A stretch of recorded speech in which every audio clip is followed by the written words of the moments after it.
بسم اللہ الرحمن الرحیم۔ رسول اللہ صلی اللہ علیہ وآلہ وسلم نے فرمایا کہ 3 شخص ہیں جن کے لیے 2 گنا اجر ہے، ایک وہ جو اہل کتاب سے ہو اور اپنے نبی پر اور محمد صلی اللہ علیہ وآلہ وسلم پر ایمان لائے، اور دوسرے وہ غلام جو اپنے آقا اور اللہ دونوں کا حق ادا کریں، اور تیسرے وہ آدمی جس کے پاس کوئی لونڈی ہو جس سے شب باشی کرتا ہے اور اسے تربیت دے تو اچھی تربیت دے، تعلیم دے تو عمدہ تعلیم دے، پھر اسے آزاد کر کے اس سے نکاح کر لے تو اس کے لیے 2 گنا اجر ہیں۔ پھر عامر نے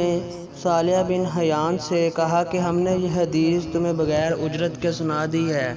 ورنہ اس سے کم حدیث کے لیے مدینہ تک کا سفر کیا جاتا تھا۔ صحیح بخاری حدیث نمبر 97۔ وَصَحْبِهِ وَسَلِّمْ